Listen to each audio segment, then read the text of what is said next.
Ted, why do you have eye stalks on the side of your head? Oh, you said something about hunting aberrations? What the heck does that have to do with eye stalks? Ah, a good hunter, in order to hunt his enemy, becomes his enemy. You've gone a bit too far this time, Ted. Too far. Alright, then let's just get into it. Nerdarchy's Guide to Monsters, Aberrations. Welcome to Nerdarchy. For nerds, by nerds, I'm Nerdarchy Dave, and as usual, I'm hanging out with this nerd. Nerdarchy Ted. Hey, maybe it's your first time visiting Ted's basement. It's a place where we like to discuss news, views, and homebrews for 5th edition Dungeons & Dragons. Sometimes we even talk about other role-playing games. So if you don't want to miss a single video, don't forget to hit that subscribe button and to tune to that notification bell. Before we jump into our video, Aberrations, Nerdarchy's Guide to Monsters, we could do a quick shout out and thank you to our sponsor, Hero Forge. Hey, let's check in with the sponsor for this video, and that is going to be Hero Forge. Now on Kickstarter is Hero Forge 2.0, fully 3D printed minis that I'm certain you've heard me talk about time and time again, but these are printed in color. Their new printers are amazing. There's color blending options. There's all these great color choices. The miniature that I've got in my hand, it's a prototype and it looks amazing. When I first saw this mini, I thought it was painted by a professional. It's better than I can do. I thought it was amazing. But when I looked in further, I saw, holy crap, this is something that was 3D printed like this. The detail is amazing. You gotta check out Hero Forge's Kickstarter and see the way the future is going. No more unpainted minis here. All right, so Aberrations came about in Dungeons & Dragons with 3rd edition, right? Because that's when everything got typed and kind of codified, right? In AD&D, a lot of the aberration monsters were there, but, you know, they didn't have a type. They weren't unified in any way. You know, they were alien creatures, and, you know, 3rd edition gathered up all the weird stuff and kind of been like, oh yeah, definitely aberration. Sometimes, you know, when the designers are like deciding aberration or monstrosity, it seems like a really fine line. But they have defined it, and it seems like our aberrations are usually creatures that are creepy. They have tentacles, otherworldly beings, maybe even just straight up aliens. Right. So it's a very fun, very interesting, monster to play around with, and I think it's important to have a difference between, is this a monstrosity? Is it something that, has been altered by humans, or whether it's in its natural state just kind of looks that creepy. So if you aren't certain, the natural state is where the aberrations are. Although I will say a caveat to that is some creatures were actually created by other aberrations, which then makes them aberrations, even though it's not really their natural state anymore. Right. Now, I got some notes here I'm going to grab real quick, just because it's a lot of information. And, many of the descendants of the Far Realm actually end up in the Prime Material Planes, and they are the aberrations, right? And, that came about at the tail end of AD&D with the adventure Gates of Firestorm Peak by Bruce Cordell. Now, here's also an excerpt from the 5e Monster Manual. Aberrations are utterly alien beings. Many of them have innate magical abilities drawn from the creature's alien mind rather than mystical forces of the world. The quintessential aberrations are Abolus, Beholders, Mind Flayers, and Slotty. So, essentially, like we said, the weird stuff. And a lot of times they have weird powers like psionics, which is less than common in most of the D&D worlds. So with this video, with this series that we're looking to launch here with the amazing aberrations, we're going to break down monsters, and we're going to talk about what it means for the DM if they're going to run them, give you some examples, and how to use them. But we're also going to give some player tips of what you should really know if you're going to be going up against aberrations, because we understand that when you codify or you give monsters types, that means that there's going to be generalities. There's going to be things that are, for the most part, all-encompassing. And let's face it, when a DM decides, okay, well, I'm going to run a certain type of campaign, that does mean that there's a good chance that a certain type of monster is going to be your adversary for, the duration of the game. I will say Aberrations is the most hodgepodge of all the types, right? Even like elementals, which could be diametrically opposed, fire and water, still seem to have more in common with each other than two particular aberrations. Like I said, and like we kind of pointed out, they may just straight up come from the far realm, and that's where their weirdness comes from.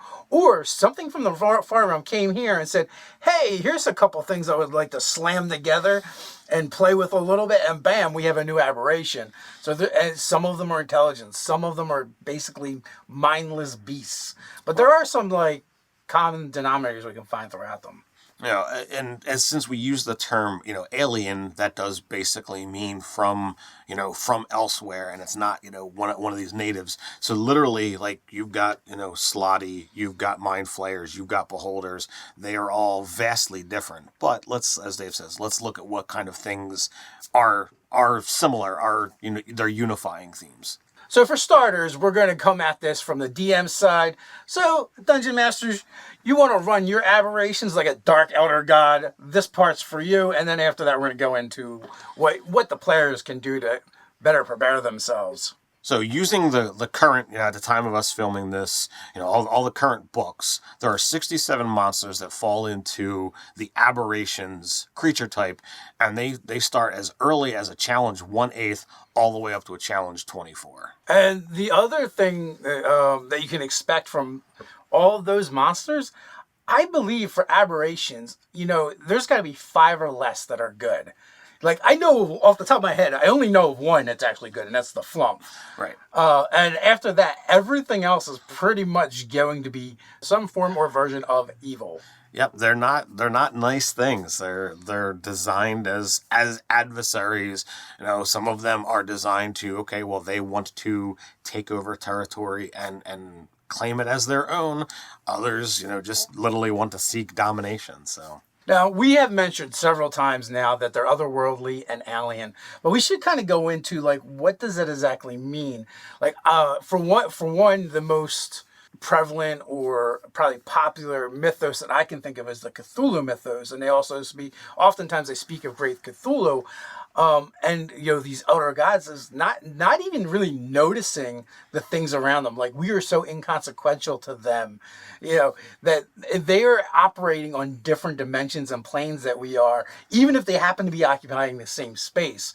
So, they might be perceiving many different realities at once, and we just happen to be in one of them, and we're so insignificant to them, infinitesimal, if you would, that, we're not even a blip on their radar. That just speaks to that alien mindset that they have. And, it can speak to, their goals. It could speak to their methodologies. It's sometimes incredibly hard to fathom that logical process, because to them it might be normal, but to us that's not a logical sequence of events. And as the DM, you can plan it that way. You can be like, okay, well, it might not foresee that there's the possibility of failure, which means, you can choose for the monster to not run away. You could put up this sequence of events that this creature has begun to unfold, and it doesn't make sense to, those existing on the prime, to your heroes, if you will. But it doesn't matter, because for this creature, it does. Right. They literally could be reacting to things in other realities. And that's why it might not make sense to you. So you can have a lot of fun with it and really, boggle your players, because it's like, wait a second, why did the guards move out of our way? It could be perceiving a threat that's coming from somewhere else that the players have no idea what it is, but hey, it's in our favor, yay, let's move on. Or they could become like super paranoid of like, oh my god, things are getting easy for us, are they luring us in for a trap? And that could be possible too. All of them could be true. So one of the concepts with many of the aberration monsters before they were technically aberrations in earlier editions of the game, a lot of times they were creatures from beyond the stars, almost like aliens, if you would. I believe like that's how Mind Flayers were kind of introduced. And, and even in 5th edition, there are monsters that are like that, like the Starspawn, that are kind of introduced in that light as well. Also in Eberron, you have, instead of the Far Realm, you have Zoriat, which is kind of the same thing. But Aberrations are a little bit different there. Everything is a little bit more by design, a little less random. They have these creatures, these powerful beings called Dalkir. I'm probably mispronouncing that. But they're essentially, think demon lords or archdevils, but for aberrations. That's a pretty potent force to have to deal with. And that's one of the things that I really dig about Eberron. But with aberrations, in regular planes, or in your regular games, I should say, they are things that have the ability to affect, a larger portions of things. We already talked about them possibly merging and creating other creatures, creating new aberrations. But some of them actually have the ability to mutate and change the land around them, creating what to them, is their home space. Their natural habitat. Their natural habitat. And, making it like home, but it just happens to be in yours. And you should adopt that. If if you're using this as your theme and you have an area that's taken over or overrun by aberrations, why not have them walk by a rock that has eyes that are blinking at it, or other weird things, or a tree covered in flesh instead of bark? Really bizarre and twisted stuff like that, Escher type stuff, is going to get their attention, and that is a great way to kind of announce things are not normal. Things have gotten really weird and gone strange. And when you do that, your players hopefully are going to second guess themselves, and they're going to be a little bit more trepidatious. And when they start being unable to recognize what things are, and be like, oh well, you don't know what this is. No, you cannot make a check. This is not anything you've experienced or heard of before. Like that could really blow their mind. It's also a great way to kind of foreshadow and introduce aberrations earlier. Like you said, the idea that they're making other aberrations and sending them out. Also, aberrations are kind of known for using mind control powers and having thralls. So you could easily also encounter other creatures that are not aberrations, but they're working for them. Also, like if you think of stories like In His Mouth is very much where it's very creepy and spooky, and there's something strange going on, but maybe you can't quite put your finger on it right away, but slowly you're kind of going to unveil the weirdness of the townfolk is because they're actually thralls to a greater threat that is aberration, or even they themselves are slowly mutating and become aberrations. Absolutely. And fear and psychic damage is another thing that is fairly common amongst these type of creatures as well. I would also add madness is also another thing, is another reoccurring theme when it comes to aberrations as well. So you really want to kind of focus in on those things as the dungeon master, the psychic damage, the fear effects, madness effects.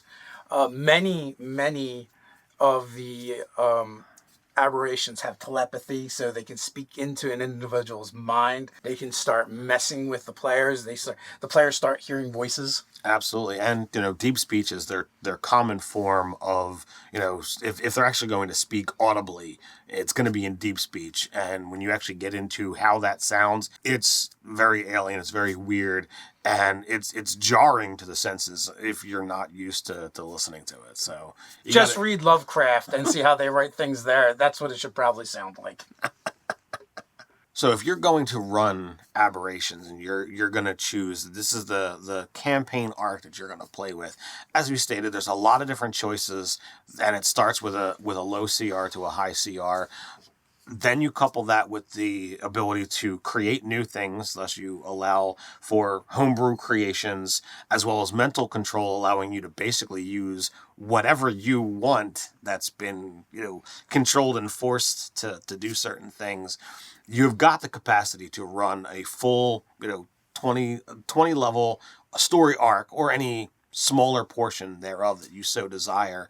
But you have to take all of those little points that we brought up into an account, changing the environment, getting access to those, abilities, bestowing fear and madness, not only on the players themselves, but on everyone else around them, probably first, so that you've got, again, more foreshadowing options of like, what is this going on?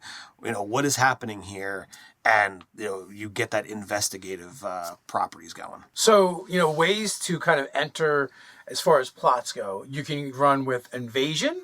You can run with, the Awakening of Elder Gods, right? Both of those would be low CR monsters. The other one, probably cultists, would be the first thing you run into. There's tons of things. The idea that a powerful aberration has come here and is experimenting on locals and is trying to create the perfect specimen or a perfect life or whatever it is they're trying to do. You might find the cast-offs of that, as horrible as they may be. So, right off the top of my head, I can think of like 3 avenues where you could start with a plot line and run it out from either low to mid-game or all the way up to the end of the campaign itself. Now, you mentioned cultists, but I mean, you could take the mongrelmen and be like, well, this is what the change that's happened to them. They weren't born that way, that this is what their change is. Because if they're trying to create a perfect specimen, like that's a great already created stat block that you could work with. Yes, absolutely. And there's also tons of other aberrations that are already there. You can just use them and drop them in your game, and you just change the lure a little bit, or the lure for these particular ones, and add it into your game. If you're going with the Awakening of one of the Elder Gods, you could literally go all the way up to opening portals to the far realm, where it becomes a mass war type thing, where you have to amass armies to repel the forces from the far realm, from this Elder God, and then shut the portal before the Elder God itself can step through, because once that happens, end game. End game for certain. That sounds like a pretty intimidating game, because getting an army together that is willing to actually stand and fight an aberration army, those have got to be some badass people. Well, when you think of the alternative, that's true. You don't have no choice. Like in earlier editions, Cthulhu was actually static. Mm-hmm. And I think it was like one of the things that Cthulhu did, it was like just roll a dice 6. That's how many adventurers he just ate that round. Something really ridiculous. But, it is great Cthulhu. Yeah, and I do remember, some of those older stat blocks, they're pretty darn amusing. So we broke it down, by, generalities. But, we've gone ahead and done some homework, and we've got some options based on your tiers of play for different things that you could use that would be pretty easy go-tos. And not only that, not even intentionally, just looking at it, we found that there's almost a natural progression just built into the game of Dungeons & Dragons for aberrations. So I'm going to cheat and look at my notes here. For Tier 1, we've got the Naogi Hatchling, Salad Tadpole, Star Spawn Gru, Intellect Devourer. All of these kind of herald or usher in greater threats later on, and lets the players know that there's something weird out there. Each with their own story arc attached to it, So you obviously your Intellect Devourer and your Slotty, like they're not going to be using the same story arc. So you've, depending upon where you want the story to go, you've got some options. Yeah, well, the fun thing about that is like one of them is possibly speaking to greater threats from Limbo, where the other one could just be greater threats from the Underdark. Right. So for Tier 2, again, I'm going to look at the notes here. You've got Scum, Blue and Red Slod, Starspawn Mangler, Mind Flayer, and Aboleth. So again, you've got these different segments, the different things that you can branch off into, 2 different slot that you can play around with. Again, slot are a very cool, limbo race. Whereas, if you want to go with Mind Flayers, that's the threat from the Underdark, or, possibly more. Yeah, and the Scum leads right to the Aboleth, which is at the end of that tier. Scum is at the beginning of that tier. We have another star spawned creature in there as well, so the progression just keeps going. All right, now we have Tier 3, and that gives us the Beholder, the Elder Brain, the Star Spawn Larva Mage. So these are now like serious threats. They've got enough power to really like level villages, sack cities. You can do a lot with things of this kind of power and magnitude. Rule a colony of mind flayers. Technically, yeah, because that's what the Elder Brain does. So when you get into this, like this could potentially be where your end game leads to. You don't necessarily have to leave, Tier 3. Technically, your Aboleth could be, powerful enough that at the end of Tier 2, that's where you're looking to end your game. You very much have with Aberrations, some serious variety of campaign ending bosses, end of tier 2 into tier 3. And then we move into tier 4 where you're talking about, specific, unique I can't say monstrosities because it's a different type, but, serious monsters that, really have the ability to alter cosmos, including, Yagorl, the Lord of Entropy. These are just massive enemies that you can have. He's basically one of the oldest Slad, so he rules all the Slad. You have the Dakir, which are these, like I said, these are basically demon lords, but for the Far Realm, for Zariat.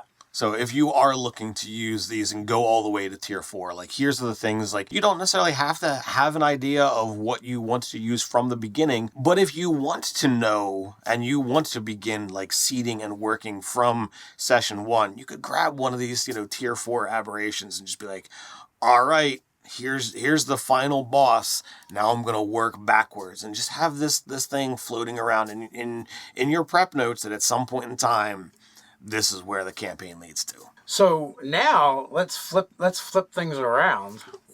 Now we're going to help you guys as the players. Right. What do you need to know when you're facing off versus aberrations? So we already mentioned that they have an alien mind, which means, that you're going to have to, contend with, this illogical sequence of events. Some things you're just not going to be able to plan and prepare for because the way your character is going to look at things is not the way that they necessarily are going to be looking at them. One of the things that we mentioned earlier, many of the aberrations have telepathy, so they'll be able to communicate with you if they want to. The rest generally communicate through deep speech. There are some outliers that have their own languages. When it comes to aberrations, you're going to have to actually research which ones you're actually facing off against because they have a plethora and wide variety of abilities. Now, I will say aberrations as a whole do not have a lot of immunities or resistances. And if they do, they tend to be to psychic damage or poison, right, or, the Beholder not being able to be knocked prone. So these things are good to get your research on, spend a bit of time, not in the dungeon, figuring out what it is that you're going to be up against so that you can prepare. You're going to be, going up against psychic damage, fear effects, mental control, as we said, madness. So getting abilities that are going to improve your saving throws or spell resistance, if you've got the capacity to find items or spells of those protective natures, highly recommend it. Bless is going to be your friend for sure. Not only that, being able to counter spell is super important, and also having spells that can counter status effects. And you're going to want more than one person able to do this because a lot of aberrations are intelligent. If they can figure out the person that is putting everyone back together, they're smart enough to take that person out. So you want to make sure that person, if they get a status effect on them, it can be taken off of them. So, things like Lesser Restoration, Greater Restoration, or Remove Curse, all those are going to be godsends in addition to Counterspell and Dispel Magic when you're facing off against aberrations. And remember, sometimes these creatures just have these things as abilities, so you're not necessarily going to be able to counter the spell. Dispel Magic may or may not work depending on how it's worded or how your DM decides it works. So those are incredibly important, and that means protect your casters. So that means that you're going to have to strategize and use really smart party tactics in your battles. You can't just everybody for themselves. Once we start rolling initiative, you got to use tactics. Sometimes that means that, all right, if you've got multiple threats, multiple opponents, you got to focus fire, bring down one enemy at a time. Yep. But it's more than that too. You have to figure out which ones are using the most, damaging status effects. Are they using a lot of thralls? Well, who's controlling the thralls? It's not just about focusing on individuals and taking down each individual monster, but figuring out the ones that are providing the greatest threat, even if they're not the monster directly threatening you. Maybe they're pulling the strings of the thralls in the background, but you probably want to shut that guy down so the thralls no longer have someone controlling them. That also allows you to potentially free those thralls, which could turn the tides of battle or just remove those combatants from the battle And hey, now you're not attacking innocents. So all in all, those are our tips for using and fighting against aberrations. Let us know, what would you like us to do next in this series? What monster type could we tackle for you in Nerdarchy's Guide to D&D Monsters? Let us know in the comments below. Before we head out, let me take a moment to invite you to join Nerdarchy the Adventuring Party over on Patreon. What can they expect there, Ted? We're creating products for 5th edition Dungeons & Dragons that both players and DMs alike can drop right into their game. Not only that, we do monthly giveaways and our patrons are automatically entered. We do weekly hangouts with our patrons and more. So quest on down to the description, join the Nerdarchy Adventuring Party, and until next time, Stay nerdy.